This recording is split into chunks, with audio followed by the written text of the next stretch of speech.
Native Opinion Gunz FM, good news for the family. Selamat pagi, good news family. Saya menyapa kembali Anda di mana saja Anda berada. Dan kembali kali ini kalau di hari Rabu di jam 9 sampai jam setengah 11. Jadi pukul 9 sampai 10.30 kita ada di Saber Hamenja. Sampeyan bertanya, hambanya menjawab.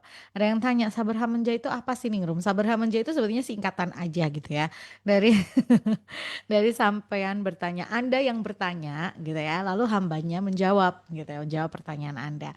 Hadir setiap hari Rabu dari jam 9 sampai jam setengah 11 atau 10.30 gitu. Hadir buat Good News Family di mana saja Anda berada. Dan sudah banyak yang kirim WhatsApp. Yang mau kirim pertanyaan boleh loh ya, masih ada waktu. Oh, panjang kita baru mulai walaupun Anda harus menunggu gitu ya. Kalau Anda saya bacain dari urutan paling bawah gitu ya, maksudnya yang paling awal. Jadi jangan jangan miss call karena saya pasti bacakan pertanyaan Anda gitu ya. Karena ada beberapa yang mencoba untuk miss call biar cepet gitu. Malah justru nanti semakin lama karena terganggu gitu ya. Jadi minta tolong jangan call atau jangan kalau mau telepon boleh, tapi kalau cuman miss call aja gitu ya biar pertanyaannya naik, jangan deh. Malah jadi ganggu nanti ya. Oke, sepakat seperti itu. Kalau mau pesan teks aja boleh pesan teks aja atau mau telepon bisa. Tapi nanti saya kasih waktu buat yang telepon ya. Jadi kita jawab-jawab dulu pertanyaan-pertanyaan yang melalui WhatsApp atau pesan teksnya. Oke, ini sudah terhubung melalui aplikasi Zoom bersama dengan Ibu Evangelis Elizabeth Philip. Selamat pagi, Ibu. Pagi, Apa kabar, Bu? kabarnya luar biasa. Luar Yeah. biasa. Cerah. Suaranya cerah gitu ya katanya gitu ada beberapa orang suaranya Bu Eli suaranya Ningrum itu kalau lagi siaran ini ya celing katanya gitu remnya gitu. Sering. Harus kan ya kalau siaran tuh suaranya harus begitu gitu biar biar yang lagi dengerin gitu kan biar tambah semangat juga. Oke. Pagi ini saya terkejut ketika saya buka WhatsApp ternyata yang ngantri pertanyaan itu banyak. Saya nggak tahu ini memang em, ya, lagi banyak yang butuh dijawab hari-hari ini gitu ya. Ada banyak yang kebingungan dengan banyak hal. Tapi nggak apa-apa, kita akan jawab pertanyaan Anda. Sekali lagi kalau yang tanya, kok misalnya, kok Ningrum nggak bacain pertanyaan saya? Sabar, itu artinya ada banyak pertanyaan yang ngantri gitu ya. Jadi Anda akan dijawab pada waktunya pasti gitu ya. Kalau misalnya nggak terjawab saya akan kasih feedback juga gitu ya maaf ya gitu pasti terjawab pasti akan dibacain oke jadi jangan ini ya misal karena beberapa kali di siaran kita yang lalu ada yang begitu gitu loh terus jadi saya bingung ini yang mana karena ketumpuk kita jawab langsung ya Bu ya karena ini banyak. Ya, baik. Oke. Pagi Bu Elis, pagi Ningrum. Saya ada Di beberapa pertanyaan. Nah, tuh satu orang aja pertanyaannya bisa sampai sekian. Ada beberapa pertanyaan. Oke, kita jawab satu persatu ya. Pertanyaan yang pertama. Firman berkata, "Akulah jalan dan kebenaran dan hidup. Barang siapa mau datang kepada Bapa harus lewat aku, melalui aku," ya firmannya itu. Berarti orang agama lain yang tidak percaya Yesus kalau mati tidak masuk Firdaus ya, Bu? langsung jawab. Langsung Bu, karena ini pertanyaannya beda-beda konteksnya. Oke. Kalau dibilang begitu, nanti orang tersinggung. Kalau kita mau bisa bilang begini, kamu nggak percaya Yesus, bisa nggak masuk surga? Bisa. Kalau kamu lakukan Taurat. Ya, Kalau lakukan Taurat, 10-10 dilakukan, semua. bisa. Hmm. Ya, misalnya Ningrum melakukan 7, Hmm. Ningrum meninggal. Hmm. Nilainya Ningrum nggak 7, Hmm. tapi 0. Misalnya siapa? Andre Hmm. lakukan 9 meninggal. Hmm. Nilainya nggak 9. tapi Oh. nol. Karena yang melakukan itu yang satu itu membuat yang 9 itu gagal. Jadi kalau mau melakukan Taurat, Yakobus 2 ayat 9 apa 10, coba itu menyatakan kita kalau melakukan yang satu 9, yang satu tidak, yang satu tuh membatalkan yang 9. Yakobus 2 10 kalau nggak salah. Ya, Yakobus 2 ayat 10. Sebab barang siapa menuruti seluruh hukum itu tetapi mengabaikan satu bagian daripadanya, ia bersalah terhadap seluruhnya. Jadi bisa masuk surga enggak? Ya enggak bisa.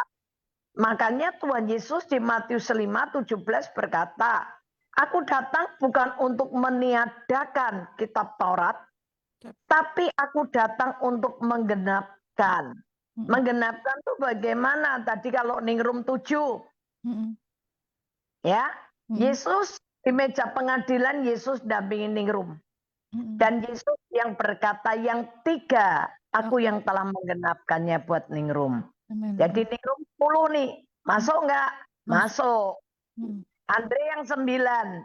Ketika di meja pengadilan, Yesus berdiri di samping Andre dan berkata, aku yang menggenapkan satu buat Andre.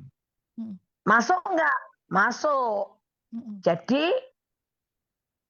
memang enggak ada jalan lain kecuali lewat Yesus. Ya, tapi kita kalau ngomong sama mereka bisa lakukan aja Taurat. Masalahnya nggak ada orang yang bisa melakukan 10-10. Hanya melakukan sebagian. Jadi nggak bisa istilahnya. Kalau mau to the point ya nggak bisa. Memang jalan menuju ke Bapa satu-satunya hanya lewat Yesus. Ya. Tuhan berkati. Itu yang pertama pertanyaannya. Terjawab ya. Jawabannya begitu. Lanjut.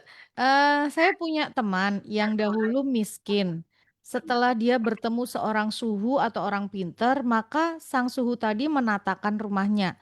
Ruang tamu dibuat gimana, ruang keluarga ditata gimana, dan lain-lain. Akhirnya sekarang dia jadi sangat kaya. Setiap 1 tahun sekali rumah selalu direnovasi, diubah desainnya karena disuruh oleh sang suhu tadi. Yang saya tanyakan kenapa dia bisa jadi kaya dengan cara seperti itu, Bu? Kadang suhu itu juga suruh dia nyumbang ke gereja-gereja juga agar tambah kaya. Oh, saya heran. Di Matius 4, ketika Yesus dicobai, setan ngomong nih, di yang terakhir, pencobaan yang terakhir, padang gurun berarti dan iblis ayat 8. Nah. Ya. Dan iblis membawanya pula ke atas gunung yang sangat tinggi dan memperlihatkan kepadanya semua kerajaan dunia dengan kemegahannya. Dan berkata kepadanya, semua itu akan kuberikan kepadamu jika engkau sujud menyembah aku. Nah sudah. Jadi nyembah setan itu, mau kaya cepat kaya nyembah setan. Karena setan sudah jelas berkata, ini loh, seluruh dunia bersama dengan kekayaannya tak kasih nih ke kamu kalau kamu sujud nyembah. Nah itu memang persyaratan orang-orang yang minta petunjuk dengan kuasa gelap. Itu selalu ada syarat. Ada syarat. Nanti setiap tahun orang makanya ngomong, oke dukune ki sing ngomong ki. Ya. Yo gitu lah. Kalau kita guyonan gitu kita oke dukune ki sing ngongkon ya toh. Ayo. Itu betul, tiap tahun itu harus dibongkar rumah karena itu cara buang duit.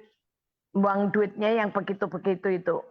Suruh ngasih ke gereja, suruh amal. Oh ya nggak apa-apa ngasih gereja.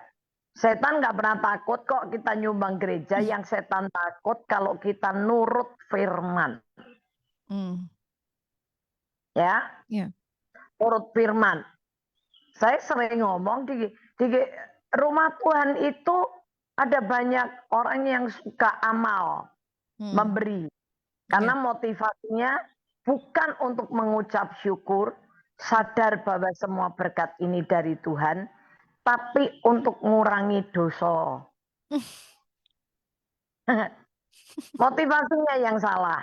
Mm-mm. Ya, Hmm. semoga menjawab ya. Yuk. Ya. Semoga menjawab ya. Bisa, bisa. Kok bisa begitu? Ya bisa. Uh-uh. Oke. Pertanyaan selanjutnya. Bu, ada seorang pendeta yang mengajarkan, mengajar, setiap kita terima uang harus tanya Roh Kudus, uang itu untuk saya, untuk ditabur atau untuk siapa? Apakah itu betul, Bu? Terima kasih. Loh, kalau kita dapat uang, Mm-mm. ya pasti buat kita, gitu. Hmm. Ya, tapi kalau saya, karena saya ini cuman berdoa, Tuhan, ini bagianku. Kalau di atas nama saya, ya pasti bagian saya. Tapi saya selalu tuh juga doa, Tuhan, ini untuk apa? Gitu kan. Saya nanyanya ini untuk apa? Tapi kalau untuk apa? Kalau Tuhan jawab saya untuk si B, ya tak kasih si B. Hmm. Berarti si B itu lagi butuh gitu. Cuman karena si orang itu nggak kenal sama si B, Ya. dilewatkan saya. Hmm. Gitu. Kadang ya saya mikirkan pas kebutuhan saya sendiri. Tapi ketika saya nggak nanya aja, kadang-kadang Roh Kudus bilang gini, itu bukan punyamu, hah? Bukan punya saya, iya. Itu bukan punyamu, itu punyanya si B, gitu kan? Hmm. Loh Tuhan, orang dialamatkan ke saya, kok punyaku? Iya. Aku cuma pakai kamu sebagai saluran berkat. Hmm. Itu saya sendiri tuh harus nyangkal diri loh. Karena Ya. saya sendiri pas dalam kebutuhan loh. Tapi ketika saya hidup dalam ketaatan, Tuhan bisa berkati saya. Setelah saya taat itu, Tuhan bisa buka berkat yang jauh lebih gede. Pas Ya. lagi. Itu. Nggak tentu sih. Itu kalau kita mau belajar lebih dekat sama Roh Kudus, boleh. Ya. Ya, ya. Tapi kalau seperti saya komitmen saya sendiri, ya saya udah nggak nanya lagi. Hmm. Karena saya sudah komitmen bahwa semua hasil pelayanan mimbar saya serahkan kembali untuk pekerjaan Tuhan, aku nggak nanya lagi. Saya nggak nanya lagi, amplop juga nggak saya sama sekali saya nggak buka. Saya langsung nyetor. Hmm. Ya. Ya, Ya kalau misalnya Anda mau lakukan itu nggak apa-apa, tapi konsekuensinya harus tahu kalau Roh Kudus jawab buat A, ya harus mau lakukan. Kita kadang-kadang kita tanya-tanya gitu ya, ketika ketika dijawab, oh itu bukan punyamu, ini ada hal lain kita nggak mau lakukan. ya. Kalau gitu lebih baik nggak usah tanya. Nah, ini konsekuensinya harus dipahami gitu ya Bu ya, ketika ditanya terus buat si A gitu, terus kita merasa kayak kok gitu. Nah. Kalau udah Ya. tanya, dijawab, ya harus dilakukan gitu. Kadang-kadang tuh kita nggak nanya loh Ningrum. Iya Kadang-kadang betul. itu karena kita sendiri dalam kebutuhan ya. Saya Mm-mm, 1 hari ini nggak makan. mm-mm, Saya 3 hari udah nggak makan. Hari ketiga pas dapet gitu loh. Pas mm-mm, dapet. Terus kan gini, puji Tuhan mm, hari ketiga dapet. Aku hari ini bisa makan. mm-mm. Tiba-tiba Roh Kudus bilang, enggak, bukan punyamu. Hah? Saya sampai lihat kardusnya lagi. Tuh ini kepada siapa? Elizabeth. Alamatnya sama. Tapi kenapa? Kok Tuhan bilang bukan punya saya? Mm-mm. Tuhan bilang, Tuhan ingetin saya ini tanggal berapa? Ini hari apa? Ini bulan apa? Saya kaget. Ternyata tuh hari ulang tahun teman saya. Tuhan, itu punyanya dia. Oke Tuhan. Mm-mm. Saya tutup lagi. Saya kasih. Nah itu dia. Iya, betul. Saya ini kompak sama suami saya, Mm-mm. sama anak saya. Kalau enggak gimana? Yang enggak makan kan bukan cuma saya, Iya, suamiku betul. juga enggak makan, Mm-mm. pembantuku juga enggak makan. Iya. Ini Ya itu dia. harus ini bukan ngomong tentang komitmen pribadi, ini juga ngomong tentang kesepakatan seluruh isi rumah gitu kalau dia begini. Bersepakat bersama-sama. Iya. Oke, lanjut. Selamat pagi Ningrum, pagi Bu Eli, selamat pagi. Saya mau tanya Bu, kalau saya terikat dengan uang, apakah dosa? Lalu bagaimana caranya agar saya tidak terikat dengan uang? Terikat bukan cuma dengan uang, dengan semua itu dosa. Ya. Dosa, enggak salah gitu loh. Ya, kalau yang namanya terikat itu kan nggak enak toh, terbelenggu dengan sesuatu kan nggak bisa bebas gitu. Jadi pengertiannya itu bukan dosa ya, tapi nggak enak. Harusnya kita ini jadi orang yang merdeka Ya. karena Yesus telah memerdekakan kita. Ya udah, jangan kita mengikatkan diri kepada dunia ini, karena kalau kita mengikatkan diri kepada dunia ini bahaya. Karena dunia ini sedang menuju kebinasaannya. Kalau Anda terikat dengan dunia ini kan Anda ikut nyemplung nih dalam kebinasaan. Tapi kalau kita mengikatkan diri kepada Kristus, ya kita akan kekal selamanya. Mm-mm. Ya, jadi kita ini nggak terikat cuma hanya dengan uang, tapi dengan HP, Mm-mm. dengan kebiasaan nonton, Mm-mm. dengan apa aja yang di dalam dunia ini bisa mengikat kita. Ya. Ya, nah cara melepaskan ikatan itu dari uang, dari HP. Kalau ada HP baru, mesti beli. Iya, Dan iya, iya. kalau tekelan HP, Bingung. rasane bingung gitu ya. Mm-mm. Nah sekarang caranya gimana? Coba belajar lepasin, tinggalin. Nggak konsentrasi lagi ke situ. Saya kalau sama uang gini, aku butuh uang. Tapi uang bukan segalanya. Saya Mm-mm. butuh uang. Saya bilang, aku ini butuh uang. Tapi uang bukan segalanya buat saya. Saya kemarin ditanya sama orang, oh jadi uang bukan segalanya Bu Elizabeth? Bukan. Kalau uang segalanya buat kita, lihat itu ada banyak orang sakit. Mm-mm. Ngeluarin duit segitu banyak, nggak sembuh, mati juga. Ya. Ya, Mm-mm. tapi uang bukan segalanya buat kita. Ya. Tapi Tuhan itu segalanya buat kita. Butuh uang, butuh. Jadi kalau dulu saya kalau suruh keluar uang misalnya gitu suamiku ya, awal gitu ya, eman. Sekarang enggak. Ya butuh. Tapi saya tidak terikat dengan uang. Ada uang, syukur. Enggak ada uang, haleluya, puji Tuhan. Saya bisa pergi enggak tanpa uang? Bisa. Mm. Kalau zaman dulu kayaknya kalau mau pergi bawa uang 100.000 aja, aduh rasanya kurang. Mm. Tapi sekarang pergi tanpa duit bisa. Nah, itu namanya saya nggak terikat lagi dengan uang. Dan saya mulai membiasakan diri dengan tidak terikat dengan uang ya kalau perlu dan memang Tuhan suruh kasih, tak kasih udah. Dah, nggak mikir lagi. Dan Mm. ternyata kuncinya di sini.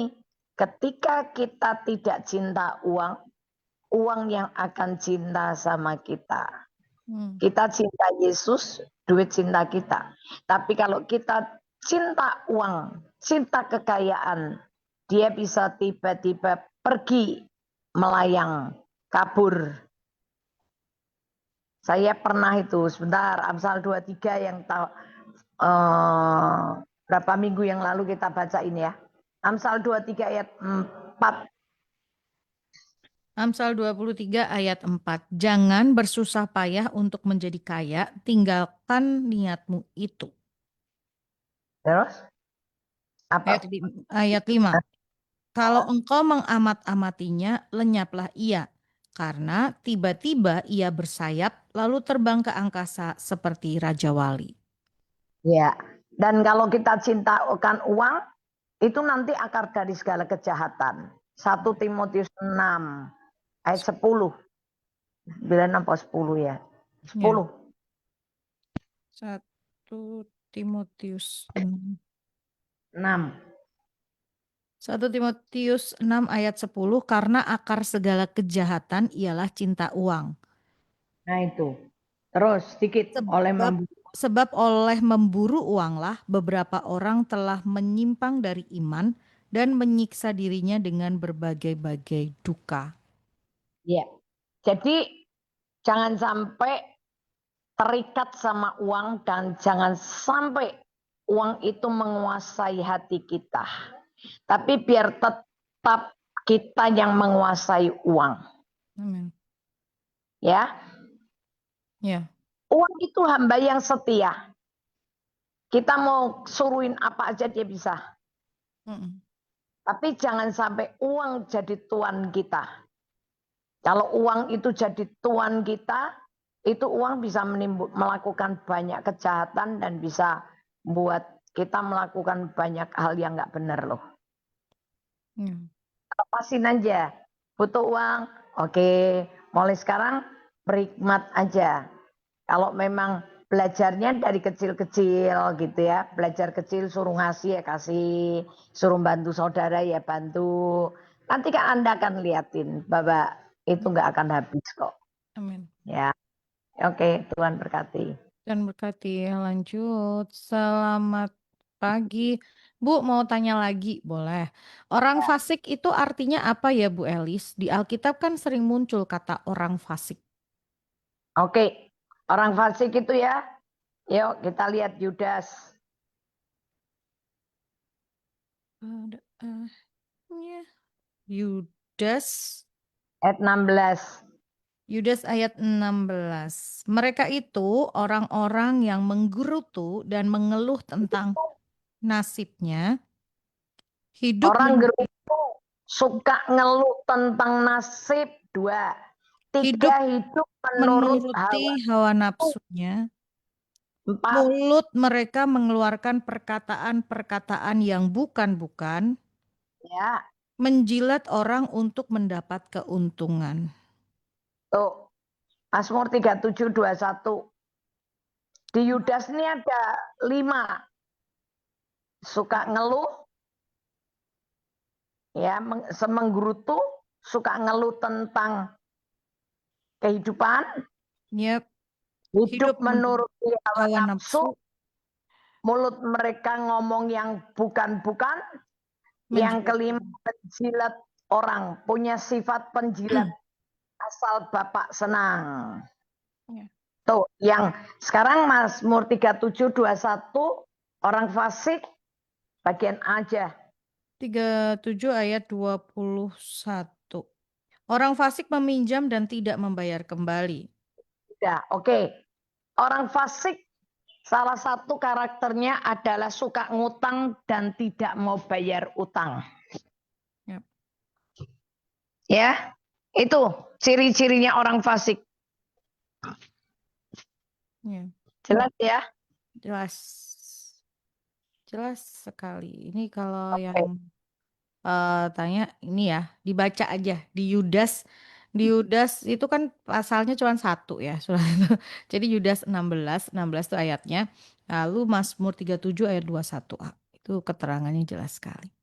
Oke, lanjut, lanjut, lanjut. Selamat pagi, Ningrum. Eh, Maju. Pagi Bu Elis mau tanya. Ini pertanyaan yang saya kumpulkan selama 1 minggu. Wih, pertanyaannya banyak. Oke. eh ini kayak pertanyaan pendalaman Alkitab ya ini. yang ditanyain ke kita tuh. Gini, pertanyaan yang pertama, bagaimana keluarga dapat memberikan contoh tindakan berbagi kasih dari tengah-tengah keluarga? Terus, Satu. mm-mm. Nah, terus dijawab apa? Tunggu. Jawab dulu aja deh, Bu. Memberi contoh, membagi kasih kepada banyak orang. Mm-mm. Yang paling simpel, kalau kita punya makanan, bagi aja. Hmm. Saya misalnya punya makanan ini, saya 6 bersaudara. Saya kasih semua saudara saya. Nggak Mm-mm. ketang cuma siti-siti. Saya bagi semua. Terus nanti kalau saya pergi keluar kota gitu, kalau saya beli, apa contoh? Ya, saya kasih semua saudara saya pulang, saya bagiin semua. Semua dapat. Ya itu kecil, perkara kecil. Saya Hmm. mulai membagi uang dulu, kok membagi uang, membagi apa namanya, kasih itu dengan apa yang saya punya. Kalau saya dapat kiriman buah ini, saya bagi semua saudara saya. Mm-mm. Ya walaupun sekedar, maksudnya sedikit-sedikit gitu loh, karena saya dapatnya cuma sedikit, ya tak kasih semua aja sedikit-sedikit gitu. Terus Mm. sama teman-teman saya ya seperti itu.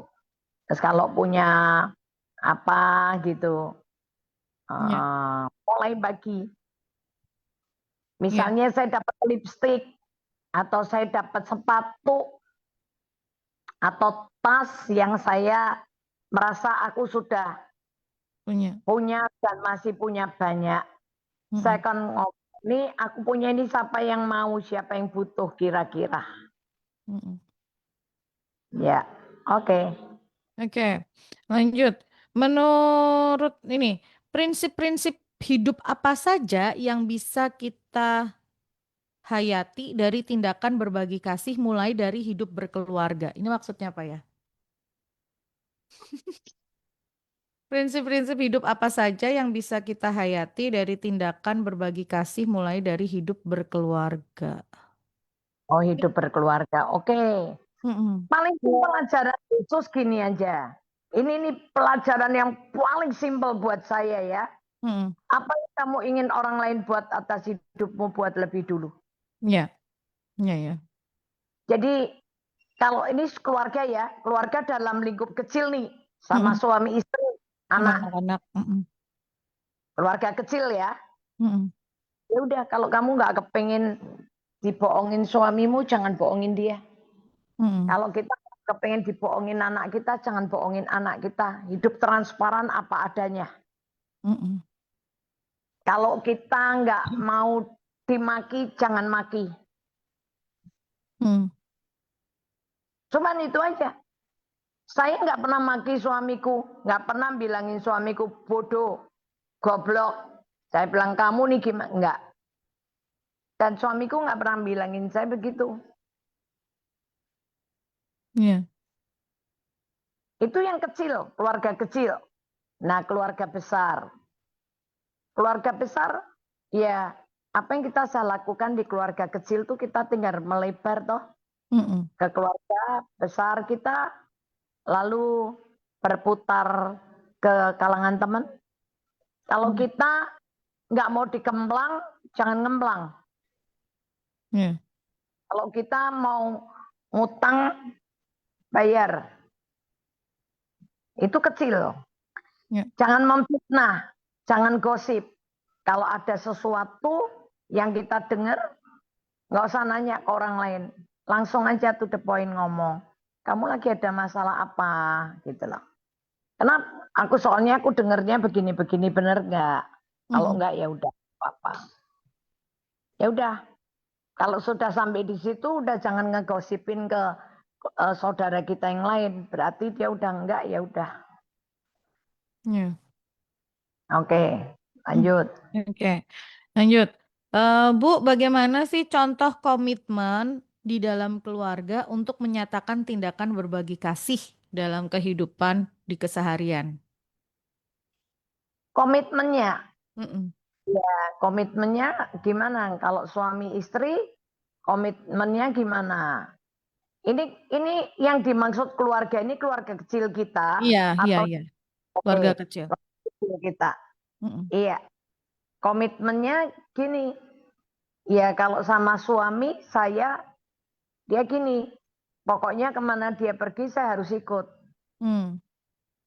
Kalau saya pergi, dia maunya ikut, ya ikut. Mm-mm.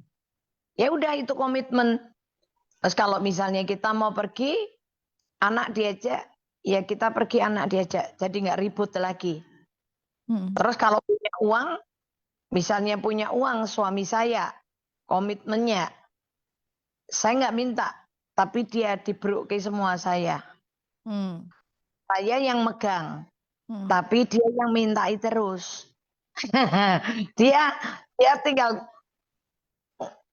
bersuara. Si A, si B, si C. Lo gue gak enak lo ning room. Cuman kita ini cuma jadi bendara lo.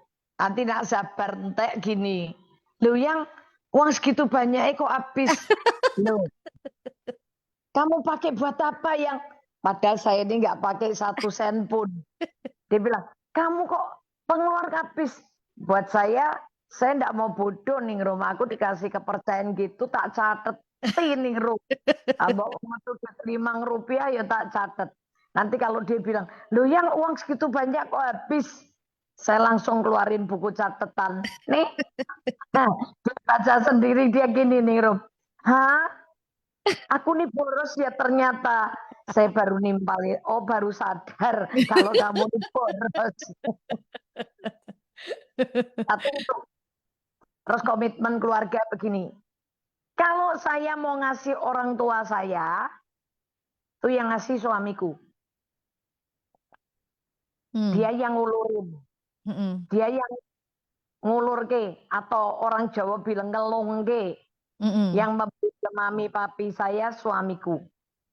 Tapi ketika suami saya mau ngasih keluarganya dia, saya yang suruh ngasihin ke mamanya, ke kakaknya. Jadi fair. Dia Mm. tahu apa yang saya kasih ke orang tuaku, ke saudaraku, dan saya tahu apa yang dikasih dia ke keluarganya dia, aku tahu. Mm. Fair gitu loh. Ya, Dan itu nggak ada nggak ada nggak ada seluntitan sih di antara saya sama suamiku. ya. Ini Ini sebenarnya komitmen di dalam keluarga ini tergantung kesepakatan sebetulnya ya, suami, istri, anak gitu ya. Sepakatnya apa gitu, tindakan apa yang diambil dalam keluarga itu di kalau orang Jawa bilang tuh dirembuk bareng ya. ya Terus betul. dilakukan bersama-sama gitu. Seperti yang tadi beberapa Kalau contoh.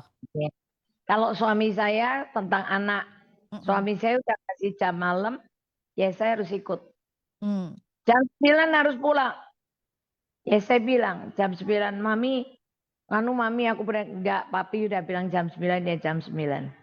Mm. Enggak. Ya.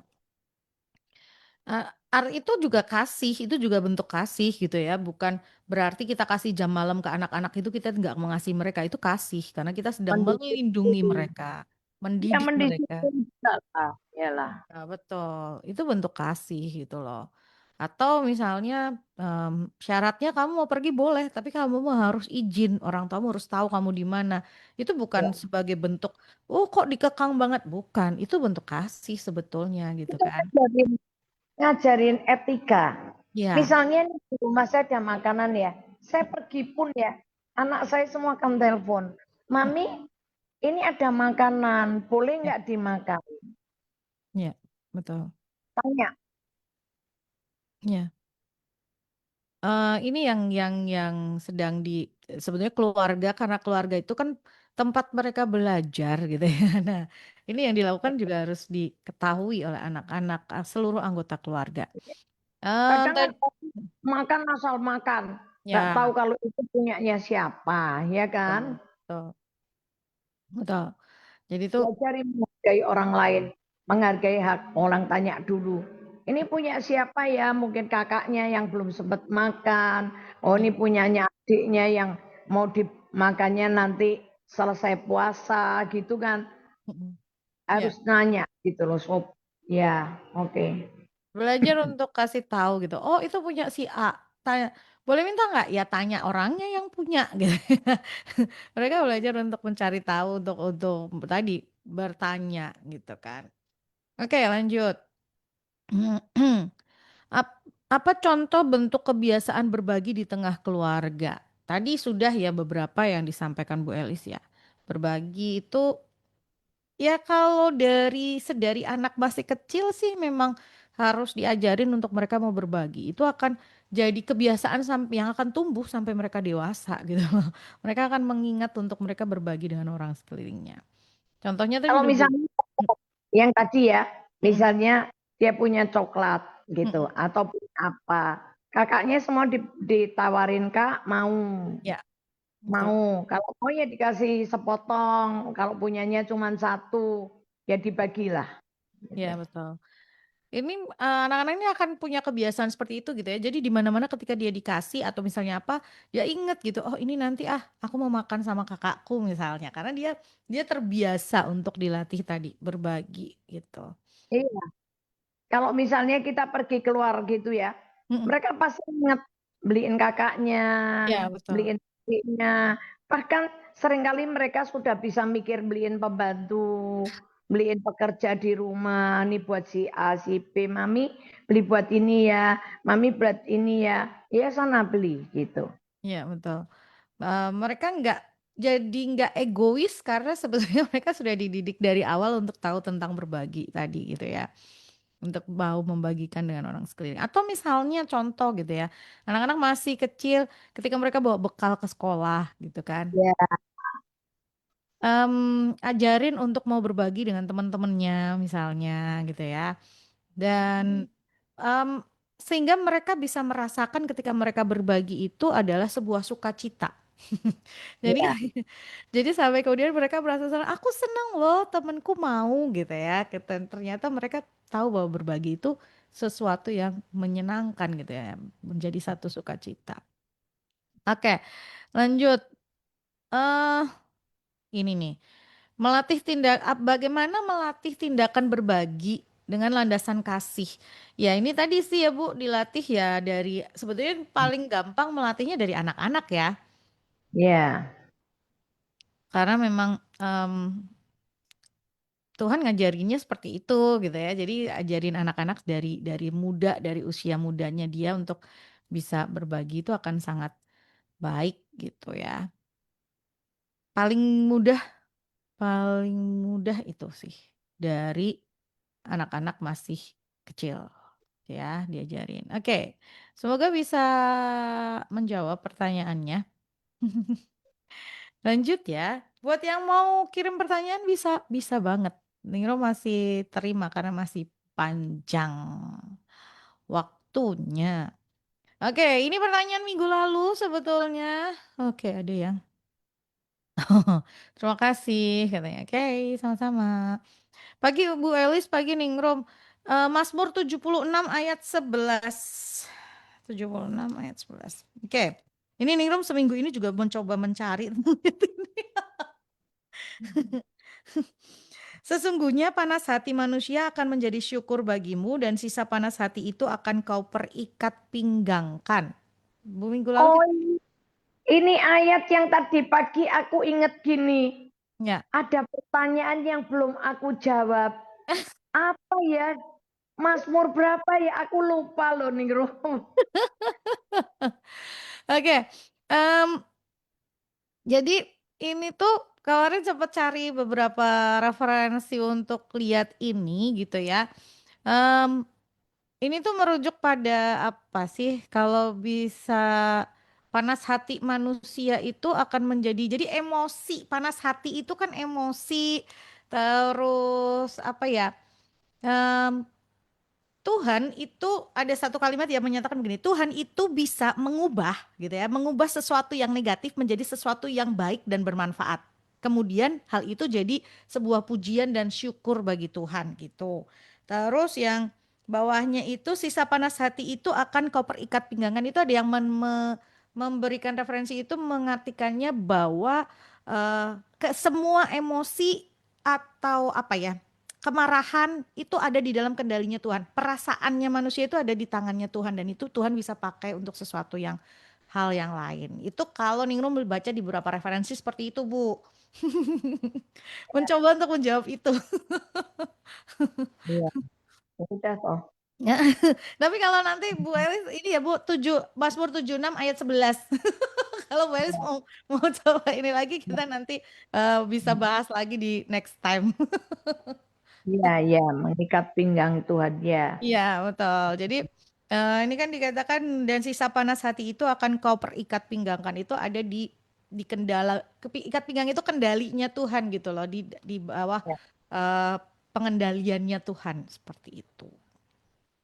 Gitu. Mm-mm. Karena ini memang kalau Mazmur itu kan sanjak ya. Apa sih sajak gitu loh. Itu ada kaitannya dengan atasnya kah? Atasnya itu eh Punya. itu Selas Ibu. Jadi dia kalau ayat 10-nya pada waktu Allah bangkit untuk memberi penghukuman untuk menyelamatkan yang tertindas di bumi Sela. Jadi ini ayat baru. Kalau Sela itu kan break ya kalau dalam lagu itu. Ya, oke. Seperti itu. Iya. Nanti kita cari lagi ya. Karena ini memang jadi PR banget. Sementara di situ ya jawabannya semoga bisa memuaskan. Karena ini ditanyain terus. Selamat pagi Bu Elis, pagi Ningrum, pagi. Aduh, manis banget ini. Ya. Mau tanya boleh nggak? Eh, mau tanya boleh dong. Boleh kasih tahu nggak ayatnya uang adalah hamba yang baik. Terima kasih sebelumnya. Uang hamba yang baik. Sebentar. Tebak-tebakan kita. Itu di mana? Uang itu adalah hamba yang baik itu adakah, Bu? Enggak. Itu Bukan. pengertian kita. Oh, itu pengertian kita.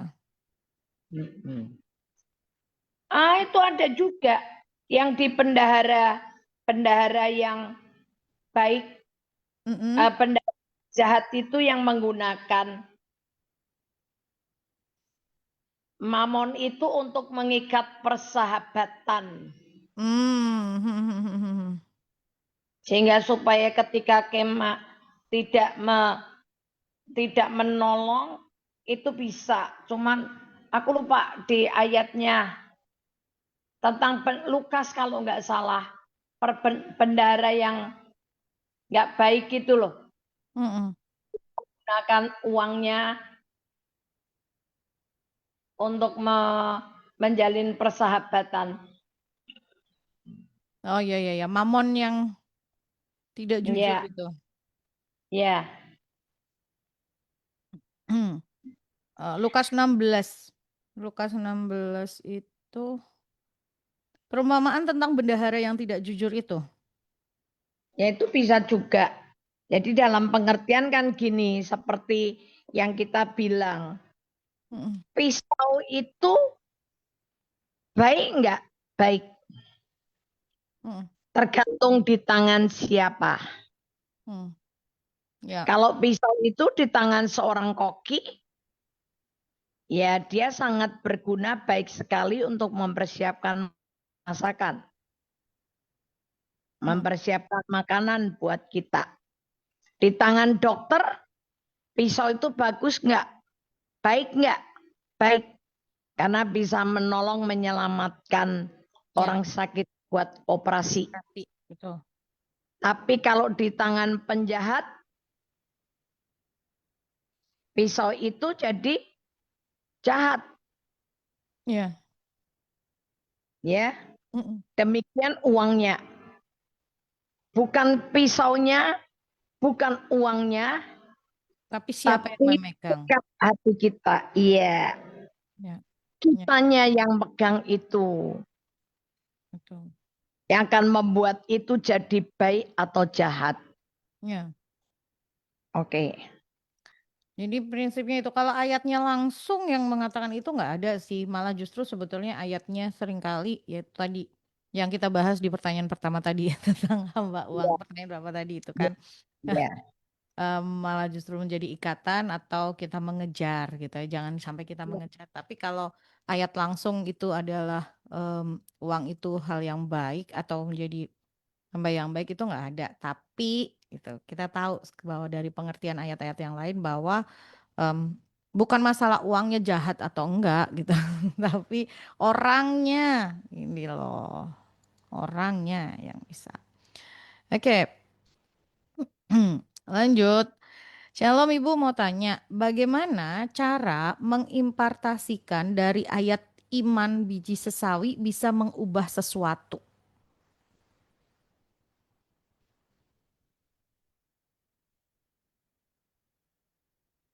Halo Bu. Sebiji sesawi yang bisa mengubah sesuatu. Mm-mm. Jadi sebetulnya begini pengertiannya. Iman itu kan kita dapat dari Tuhan. Mm-mm. Ya, Ya. percaya Yesus adalah Tuhan, itu kita dapat karunia iman. Mm-mm. Yang kecil, Mm-mm. hanya sebesar biji sesawi. Mm-mm. Semua dapatnya sama, Mm-mm. sebiji sesawi. Ya. Sawi itu kenapa dikasih biji sesawi? Karena biji sesawi itu sangat kecil. Bayangkan dengan iman yang kecil seperti itu aja bisa mindah gunung. Mm. Ya. Ya. Jadi masalahnya sekarang imannya ini akan dikembangkan enggak?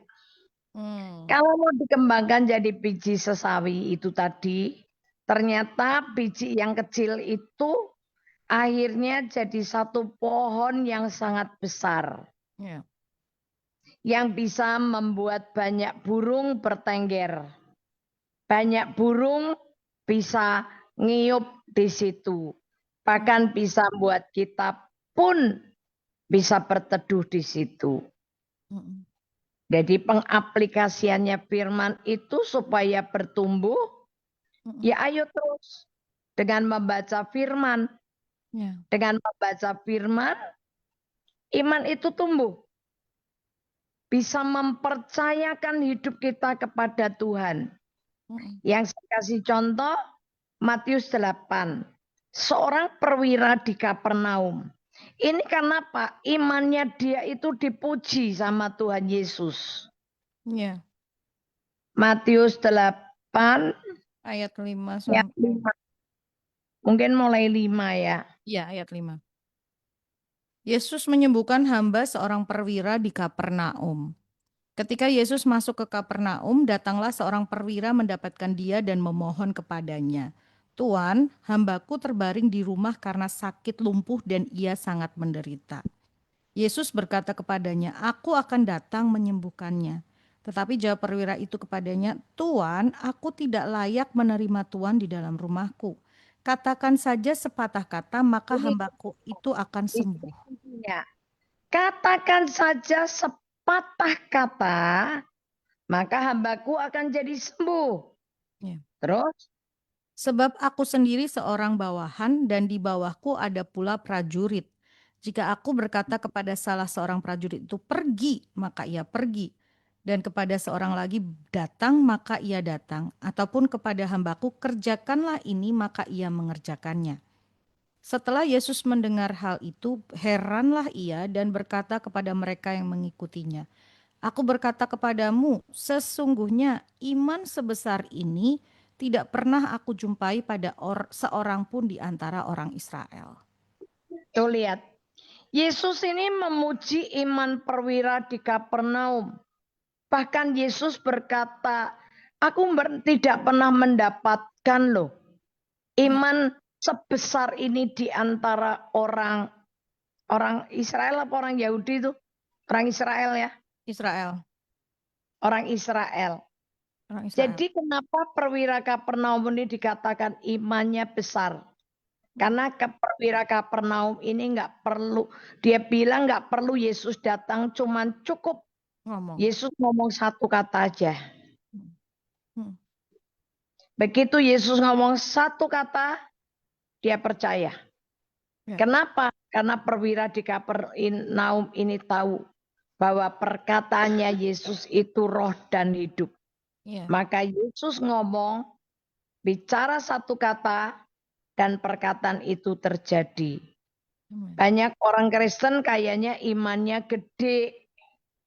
Kalau sembahyang panjang, tapi nggak pernah percaya bahwa perkataan itu terjadi. Bahkan banyak orang Kristen yang salah berdoa, aduh, Ragu-ragu. doaku didengar Tuhan nggak ya? Ya. Aduh, apa bisa nggak terjadi nggak ya? Gitu kan? Ya. Terjadi seperti itu. Ya. Jadi iman yang besar itu adalah Tuhan ngomong apapun. Kita percaya bahwa perkataan itu pasti terjadi. Amen. Amen. Ya, oke, Tuhan berkati. Ada satu apa ya, kemarin itu Nilo sempat baca satu tulisan gitu ya, kenapa kok Tuhan pakai yang itu kan perumpamannya biji sesawi gitu ya. Sifat dari pohon sesawi itu adalah pohon yang invasif. Invasif itu apa ya? Jadi biji itu ditaruh, dia akan langsung tumbuh. Lalu sifatnya pohon ini tuh tumbuh dimanapun gitu, tumbuh terus gitu ya, terus menguasai sekelilingnya karena dikatakan dia jadi besar, akarnya dia tanam gitu ya, tertanam kuat. Nah, itu sebetulnya yang dimaksudkan di situ imannya, dibayanginnya itu imannya seperti itu gitu. Dia tumbuh terus jadi besar, jadi menguasai semuanya. Terus seperti itu, invasif atau terus tumbuh seperti itu. Itulah iman biji sesawi. Lanjut. Oke, yang mau telepon sekarang boleh telepon ya. Ini tadi ada yang mau kirimkan pertanyaan belum? Oke. Ada yang mau, Ningrum nanti aku kirim pertanyaan ya, kata gitu. Titipan dari temen, boleh. Temennya nanya terus dititipin.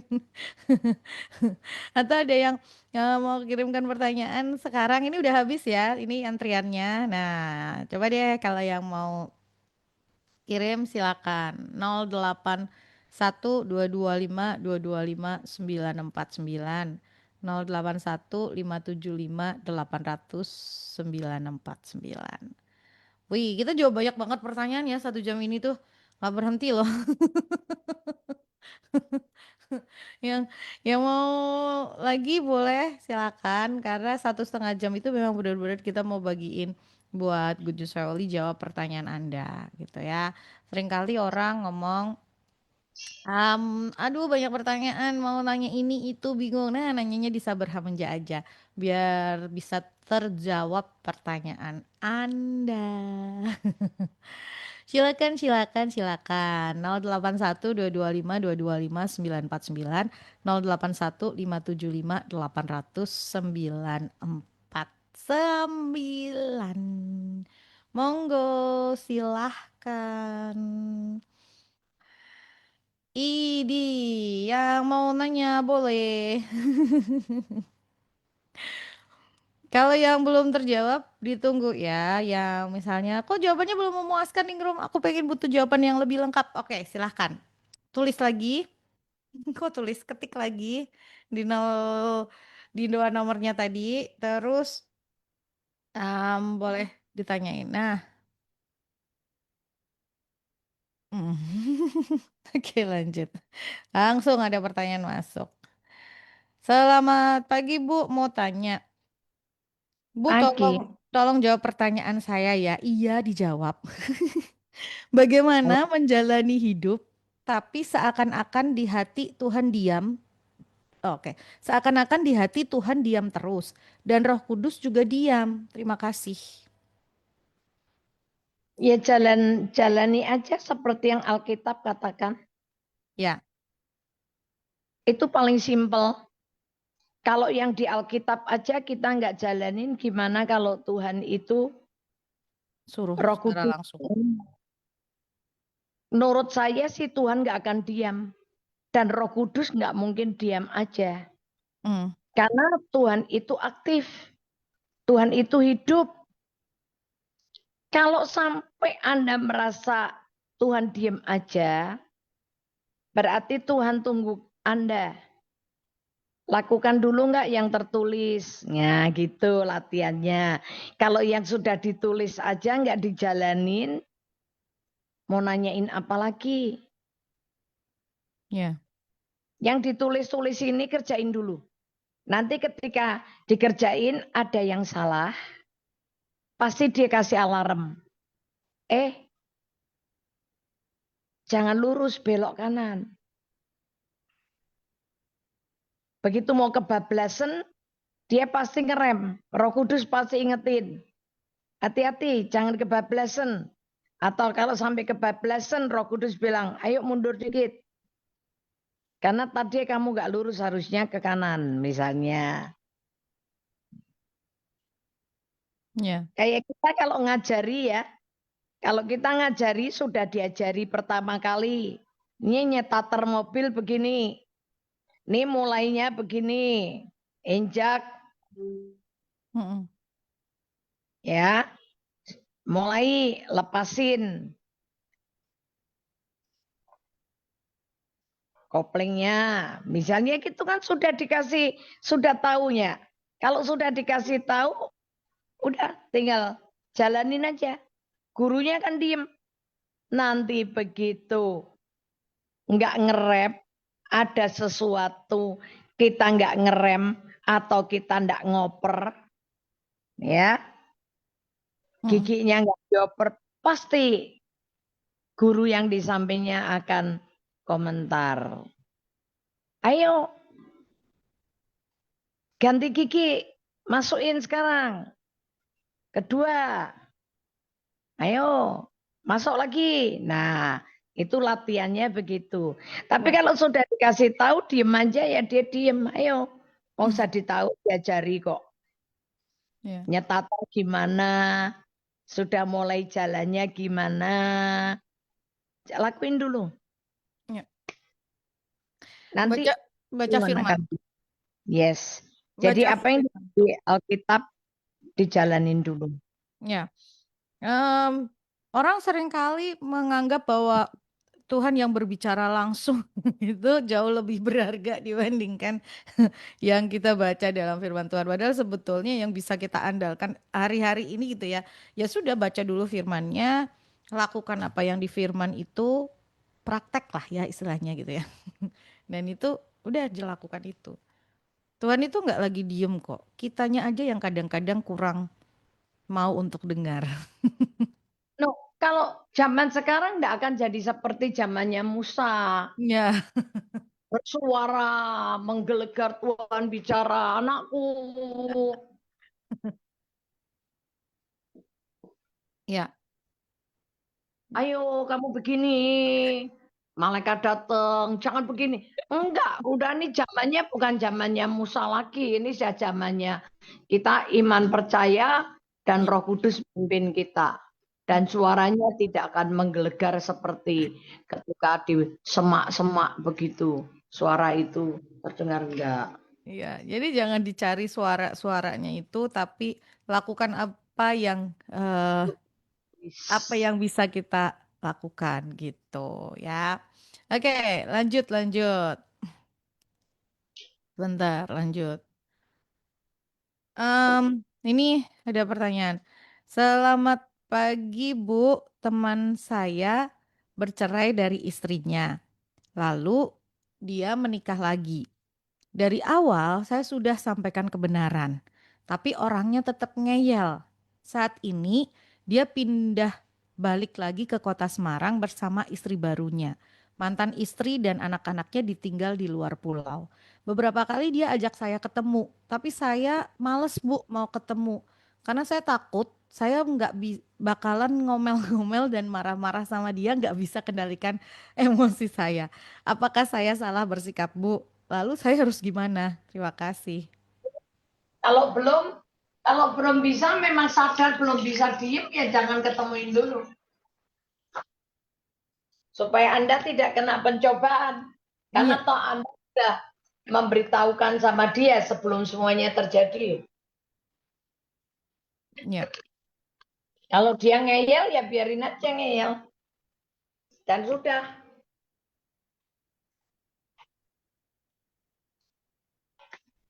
Apalagi Anda sudah tahu. Kalau Ya. Anda tidak tahan, ya kan? Ya udah, kalau belum tahan ya udah diemin aja. Oke. Nggak salah kok. Nggak salah ya Bu ya. Menghindari Nggak. ini karena itu tadi dia sadar diri kalau ketemu bakalan kena pencobaan. Iya, iya. Bak- Dan Bakalan, lagi kalau udah dikasih tahu gitu ngeyel, kita mau ketemu mau ngapain lagi juga. ya betul, betul, betul. Kecuali nanti dia dalam kesulitan, Mm-mm. ya udah. Oke. Ada telepon yang masuk, kita jawab terlebih dahulu. Halo. Halo, mau tanya, Good Mm-mm. News tuh tadi siarannya mati ya? Oh, ini tapi kayaknya sudah nyala lagi, Bu. Tadi sempat ini mati. Coba dicari lagi. Oh ya, Oke. makasih ya. Terima kasih. Tadi sempat ada kedap sedikit, tapi siaran kita masih lanjut kok. Kalau yang ini lihat lewat ini ya, lewat Facebook atau streaming bisa ya. Ini tadi Bu, ini juga bilang sempat mati. Nah, eh, mungkin yang dimaksudkan begini Bu dari pertanyaan tadi, karena dia kan tadinya berteman gitu ya, berteman, terus si teman yang ini membuat keputusan yang keliru, si teman ini sudah kasih tahu, sudah kasih informasi, terus tetap ngeyel lah. Nah, si teman yang mengambil keputusan yang keliru ini merasa semuanya baik-baik aja gitu ya, terus jadi dia ajakin yuk ngumpul lagi, ketemu lagi. Nah, si temen yang udah mengingatkan ini masih agak sedikit, nanti kalau ketemu nanti aku bisa Ya, marah-marah, akhirnya menghindar gitu. ya, Mm-mm. ya kalau sudah kasih tahu nggak mau, ya udah. Saya rasa kita nggak perlu mengada-ngadakan waktu untuk ketemu mau apa. Mm-mm. Nanti ketika dia mentok ada masalah, Mm-mm. baru yang penting dari hati kita nggak jengkel, Nah tuh. nggak marah, nggak benci. Kalau Mm-mm. ketemu di jalan ya hei, Mm. sapa nggak apa-apa, tapi duduk bergaul nggak usah. Oh iya iya iya iya. Iya. Ya ini ya yang ayatnya itu ya. Mm-mm. Mm-mm. Iya, Ya. Duduk bergaul nggak usah karena ada ini saya pernah mengalami hampir sama seperti ini gitu ya Bu ya, terus iya, ketika ada seorang teman ya udah dia kan memang itu sudah keputusannya dia, ya udah kita nggak usah bahas itu, kita kan cuman ngobrol-ngobrol aja ngomongin hal-hal yang lain, ini ya termasuk nggak duduk bisa. bergaul atau nggak sih Bu? Iya, duduk bergaul. Ngapain? Ya. Kan kasih tahu jangan berdiri di jalan orang berdosa Ya dan tidak duduk dalam kumpulan pencemooh. pencemooh. Ini Ya. kan termasuk pencemooh. Ya. Pencemooh itu orang yang kurang ajar dan sombong. Ya. Ya, Dia nggak mau taat firman itu pencemooh juga. iya, Ya. Itu agak sedikit mungkin buat beberapa orang ih kok gitu sih gitu ya, tapi ini firman Tuhan sih sebetulnya. Kita sudah usahakan sebelum terjadi, kita sudah usahakan untuk kasih tahu, kita sudah usahakan untuk kasih informasi gitu ya, udah disaranin tapi dia nggak mau melakukan, dia tetap terabas jalannya itu ya, kalau menurut saya dia memang nggak mau dengar kebenaran, iya, bukan nggak hanya mau melakukan tapi dia sudah nggak mau dengar kebenaran, jadi ya buat apa kita duduk lagi ngobrol? buang Ya, waktu, buang waktu. ya, betul. Hmm, tapi jujur ketika saya pernah melakukan itu gitu ya, saya pernah melakukan, udahlah saya nggak bisa gitu ya, karena saya takutnya nanti saya malah jadi tadi dalam pencobaan gitu ya. Teman-teman yang lain jujur malah justru mencemooh, iya kenapa kan nggak apa-apa gini-gini ya, ya sudahlah diam aja lah, Iya, tinggalkan. iya, iya, iya, iya. Nggak apa-apa. Banyak kan banyak orang belum ngerti gitu ya. Ya, Oke. Agak sedikit syok ya kalau begini tuh, tapi ya itulah. Yang agak sedikit kesulitan untuk mendengarkan good news pagi ini, tadi memang sempat kayak hilang sedikit, tapi coba diulang lagi deh, matiin, dicari lagi ya. Ini kayaknya tadi sudah ada informasi, udah Mbak, udah nyala lagi gitu gitu. Oke. Ada aja ya pagi ini. Yang mau nanya lagi silakan. Telepon boleh 024 84 55 949. Tapi kalau yang kirim pertanyaannya bisa di 081 melalui pesan teks ya. 081 575 800 949 atau 081 225 225 949. Dua nomor tadi untuk pesan teksnya. Atau nomor telepon yang tadi di telepon itu di 024 84 55 949. Kalau mau telepon sekarang boleh. Jangan tungguin. Baik melalui WhatsApp call atau melalui telepon office ya, telepon kantor bisa sekarang. Nanti kita angkat, kita jawab pertanyaannya. Yang mungkin tadi mau kirim pertanyaan, belum sempat, boleh. Masih ada waktu, masih. Kira-kira 30 menit lagi, nggak sampai sih. 20-an menit lagi kita ada di Saber Hamenja sampai nanti jam setengah 10. Yang pertanyaannya udah terjawab, ada yang belum jelas, juga boleh tanyain lagi. Di kita, silakan. Kalau nggak ada yang nanya, ningrum aja ngomong sama Bu Elis. Oh iya, buat Anda yang mau buku biografi dari Bu Elis ada ya di Good News. Silakan telepon saya atau WhatsApp, nanti kita akan follow up. Atau yang mau ini juga jangan lupa hari Senin di GBT Kristus Alfa Omega di Jalan Gajah Mada. Jam 10 sampai jam 12. Hari Senin. Ngapain ningrum? Doa. Kalau ditanya ngapain? Kita doa, kita berdoa, hanya berdoa aja buat bangsa ini, buat kota ini. Nggak ngomong Nyanyi, nyanyi. muji, Nyanyi. nyembah Tuhan. Atau Doa. yang berdoa. Em, Kalau ngeliatin yang berdoa gitu ya Bu ya. Ini lo ngeliatin Ya. gitu ya, banyak yang usianya sudah lanjut gitu ya. Apa memang pendoa itu nggak ada yang dari anak muda gitu ya? Saya tuh pikir. Tiba-tiba gitu ya, tiba-tiba kepikiran gitu kemarin tuh waktu hari Senin saya pikir iya ya ini kok yang semangat itu yang sudah sepuh-sepuh gitu loh, yang udah usia-usia begitu ya, hmm, yang muda. Yang sepupu yang sadar bahwa waktunya sudah dekat. Yang anak muda lupa Hmm, bahwa mati itu tidak menjamin syaratnya nggak tua dan sakit. iya betul, siapa aja bisa. Ya, banyak anak muda yang kayak nggak butuh karena Iya. dia menganggap aku masih kuat, aku masih muda, begitu kan? Mm, mm, mm, mm, mm. Tapi kalau buat kita ini kan kita tuh ngerasa haus ya. Iya, Aduh, menyembah Tuhan itu, ya, pujian itu menyegarkan diri kita, ya, refresh kita ini ya. betul. Ini anak-anak saya masih muda-muda ikut, umurnya baru 30-an. Iya.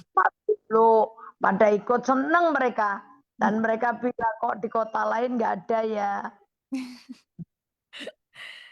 Iya, tapi memang ya itu tadi gitu. Itu kan ngomongin tentang gerakan ya, gerakan.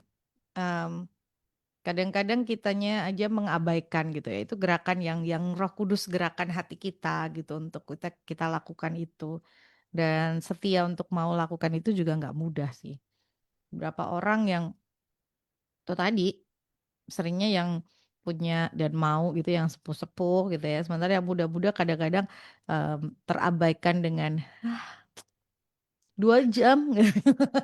Aduh, Oh nggak kerasa loh 2 jam aja. iya, Tahu-tahu aduh mau sudah habis. selesai, Lagi betul. asik nyembah Tuhan, lagi asik.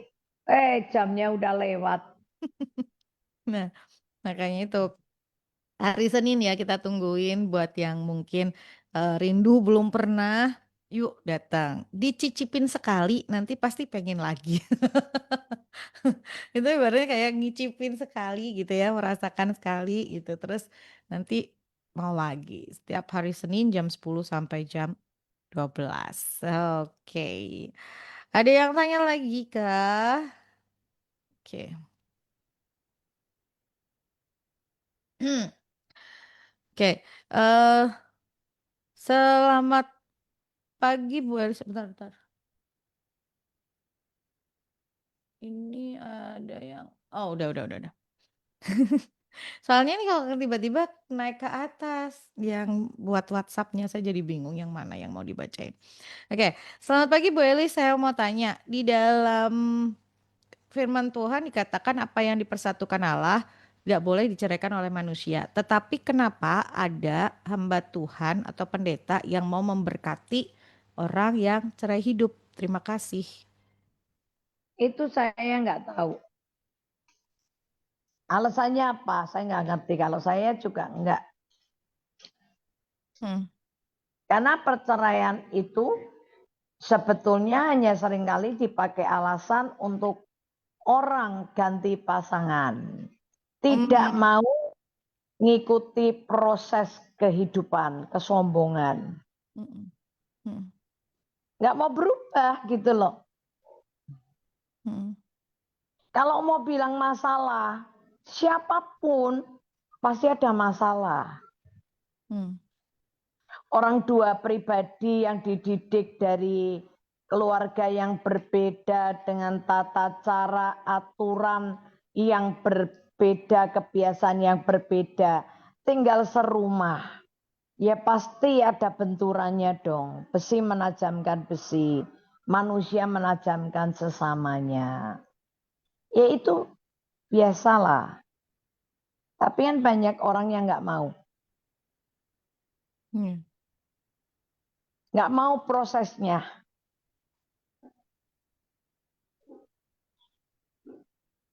Orang mau Das, karena ini membayangkan pernikahan terus bahagia aja gitu ya. ya. Tapi mereka tidak melihat proses keindahan di dalam pembentukan karakter. Ya.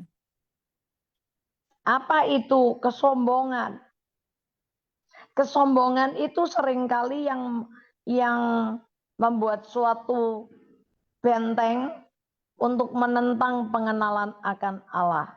Padahal ketika kita rendah hati, ketika kita mau diproses, di akhirnya itu kita mendapat janji dan berkat Tuhan yang luar biasa. Ketika kita bisa menang terhadap ego kita, itu kita bahagia banget. Hmm.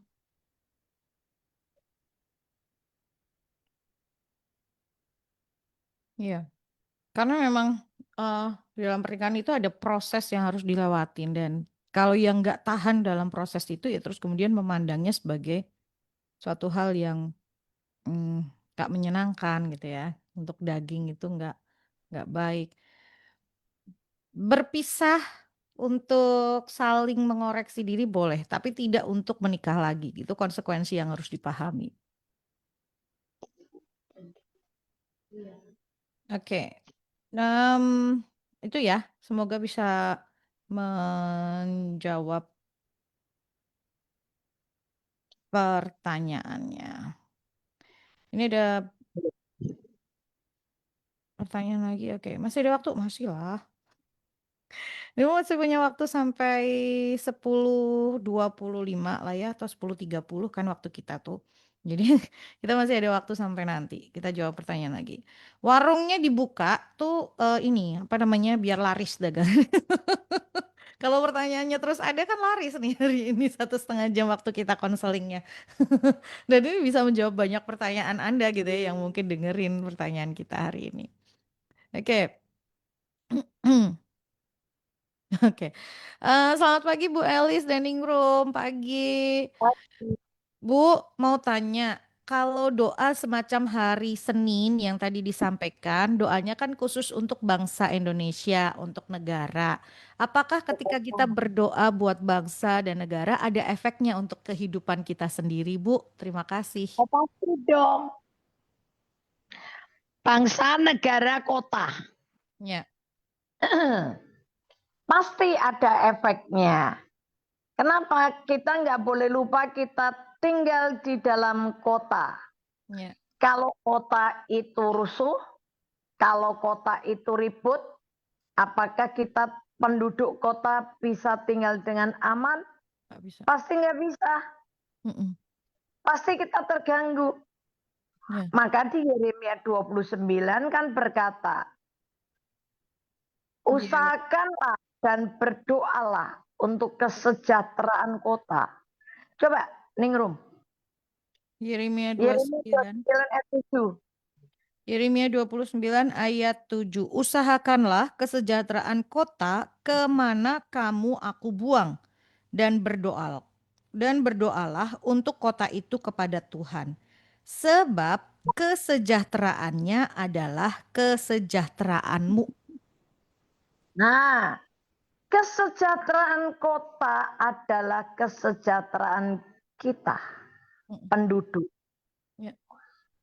Banyak orang itu nggak mau mendoakan kotanya. Padahal ketika penduduk kota itu kelaparan atau orang itu lapar, pasti yang dijarah kota. Ya. Banyak orang berdoa untuk gerejanya masing-masing. Gereja lupa bahwa gereja itu adalah penduduk kota. Jemaatnya adalah penduduk kota. Kalau dia berdoa untuk gerejanya sendiri, dia lagi menjaga aset gereja itu sendiri. Sedangkan gereja lupa bahwa penduduk atau jemaatnya adalah penduduk kota. Kalau kota itu tidak diberkati Tuhan, berarti jemaat gerejanya juga nggak diberkati Tuhan. Tapi kalau kita berdoa di menara doa kota, kita sedang menjaga aset kota. Kalau kita menjaga aset kota, berarti seluruh penduduk kota diberkati Tuhan. Kalau penduduk kota diberkati, berarti semua jemaat gereja, ataupun masjid, ataupun vihara, ataupun kelenteng, atau tempat ibadah yang lain juga diberkati Tuhan. Maka sejahteralah kota kita.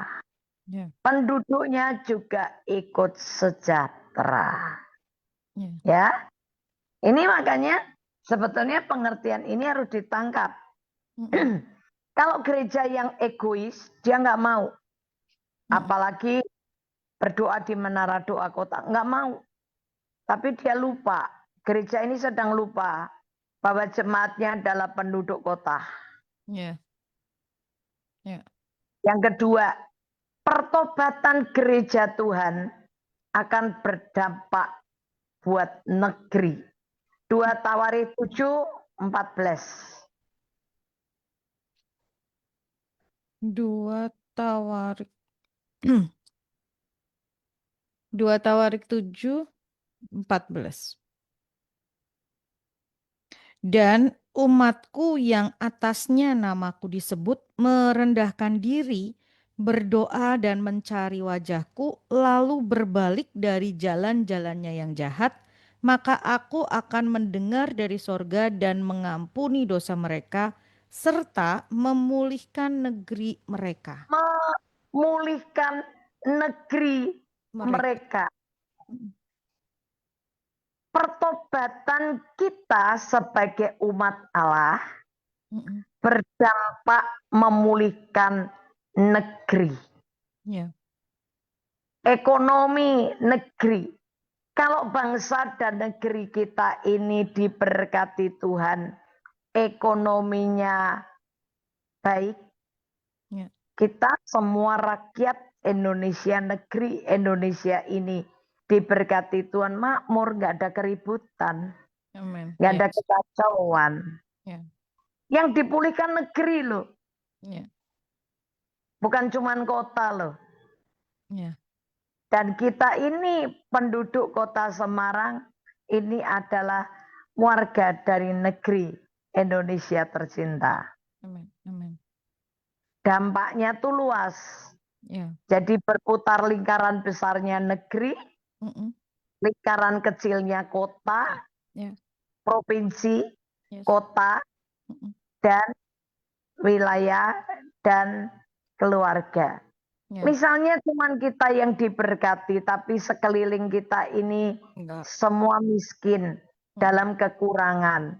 Nah, kalau mereka marah, mereka lapar, ya kita yang dijarah. Ya. Karena mereka ngelihat rumah kita, mobil kita, kendaraan kita yang bagus gitu ya. Mereka pasti menjarah. Yang dijarah nggak mungkin orang miskin, yang dijarah pasti orang kaya.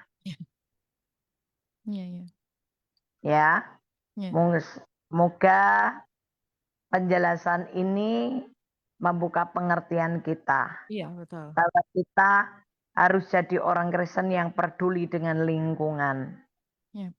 Gak boleh egois. Iya. Oke? Iya. Yuk, Tuhan Ini berkati. kita lagi praktek loh gitu ya. Kalau kita lakukan itu kita lagi praktek kebenaran firman Tuhan gitu kan. Kita nggak jadi orang egois yang hanya mikirin yang penting kan aku diberkati. Yang penting kan aku dapat berkat tanpa kita memikirkan orang-orang lain gitu. Padahal kalau kota ini diberkati, kalau kota ini dipulihkan, kalau bangsa ini dipulihkan, kita juga rasakan hal yang sama gitu kan. Jadi ininya apa ya, apa ya, rasanya gitu ya, kita punya punya beban ini gitu ya untuk kita rasakan itu gitu. Memang hari Senin, Tanggap terhadap situasi. ya betul betul. Memang hari Senin nggak ada kita berdoa buat diri kita, nggak ada. Kan adanya doa kita kalau kita apa namanya nangisin bangsa ini gitu ya. Tapi yang jelas kita berdoa buat bangsa, kota, bangsa dan negara kita seperti itu. Sekarang jujur loh Ningrum. Buat Mm-mm. diri kita ini sebetulnya tuh apa sih yang kita mau minta lagi? Betul Kalau betul. kita seperti Matius 6, ya, segala keperluan kita ini sebetulnya Bapak kita itu yang lebih tahu Ya, daripada kita. Kadang-kadang kita aja nggak ngerti yuk kalau kita ini lagi butuh apa kok. ya betul. Betul. Iya. Mm-mm. Kalau di situ ayat dibilang, ya jangan berdoa bertele-tele. Mm-mm. Kenapa? Orang bapakmu tahu kok. Yang kamu perlukan itu bapakmu lebih tahu daripada kita. Ya, Ya, ya. oke. Matius 6 ayat 8. Jadi janganlah kamu seperti mereka karena Bapamu mengetahui apa yang kamu perlukan sebelum kamu minta kepadanya. Iya, Kita belum ngomong loh, kita belum minta loh. Bapak udah tahu apa yang kita butuhkan. Ini kan kita sedang meletakkan iman percaya kita pada tangan yang maha kuasa yang tahu sepenuhnya apa yang kita butuhkan. Nah, karena kita tahu bahwa kita sudah terjamin, maka kita lakukan buat kita berdoa, buat bangsa, negara, dan kota ini. betul. Karena kita tahu pasti bahwa apa yang perlu kita khawatirkan gitu ya, yang kita lakukan justru kita berdoa buat bangsa ini, negeri ini. Apa yang berdoa nggak punya masalah? Punya. Yang berdoa nggak punya pergumulan? Punya. Tapi mereka mau untuk tetap datang kepada Tuhan, untuk tetap berdoa buat bangsa, negeri, dan kota ini. Karena memang ini yang sebetulnya yang sedang kita mau kerjakan dan lakukan. Nah, yuk datang. Endingnya undang lagi, yuk datang. Ayo. Nah, Yuk datang. Banyak nikmat. loh. Iya, banyak loh pendengarnya Sabar Hamenja yang datang. Iya. Taunya dari mana? Taunya setiap kali ketemu nanya Ningrum ya gitu ya, ketemu ngobrol. Oh iya, dengerin siaran hari Rabu gitu. Akhirnya ketemu deh di situ ngobrol-ngobrol banyak hal. Oke. 10.28 kita close ya. Pertanyaan juga habis. Saya nggak simpan pertanyaan. Sudah saya jawab lagi semuanya. Disimpan pertanyaannya masing-masing buat minggu depan ya. Simpan pertanyaannya buat minggu yang akan datang di hari Rabu untuk kita lagi ngobrol lagi banyak lagi, cerita lagi banyak lagi, jawab-jawab pertanyaan banyak lagi ya. Oke, terakhir Bu, seperti biasa pesan buat pendengar. Pesannya buat pendengar, tolong Ningru bacain Efesus 5. Ayat 16. Gunakan waktu ini dengan sebaik-baiknya. Efesus Karena 5 waktu ayat 6. ini adalah yang jahat. Mulai 16. Dan pergunakanlah waktu yang ada karena hari-hari ini adalah jahat. Sebab 17. itu janganlah kamu bodoh, tetapi usahakanlah supaya kamu mengerti kehendak Tuhan. Terus Dan janganlah kamu mabuk oleh anggur karena anggur menimbulkan hawa nafsu, tetapi hendaklah kamu penuh dengan roh. yes. Ya. Oke, sampai di situ aja. Yap. Pakai waktu dengan sebaik-baiknya karena waktu-waktu ini adalah waktu yang jahat. Ya. Jangan sampai kita bodoh membiarkan waktu berlalu tanpa kita mengerti apa yang Tuhan kehendaki untuk kita kerjakan. Ya. Jadi pakai waktu ini untuk melakukan apa yang Tuhan mau. Kalau Tuhan lagi mau kita berdoa, kita nggak ngerti apa yang akan terjadi, tapi doa aja. Ya. Lakukan bagian kita dan Tuhan melakukan bagian kita. Amin. Tuhan Yesus memberkati. Amin. Sampai berjumpa di hari Senin dan hari Rabu depan. Oke. Tuhan berkati. Tuhan berkati. Terima kasih Bu. Tuhan berkati. Ya, dan terima kasih buat Anda Good News Family yang sudah bergabung bersama dengan Ningrum di 1,5 jam yang luar biasa ya. Berharap apa yang dihadirkan ini jadi berkat dan bermanfaat buat setiap Anda. Ketemu lagi di Rabu yang akan datang, jangan lupa hari Senin. Yang Bu mau untuk beli buku biografinya bisa hubungin saya ya. Di dua nomor tadi, boleh kirimkan WhatsApp, oke? Thank you buat kebersamaannya, sampai jumpa.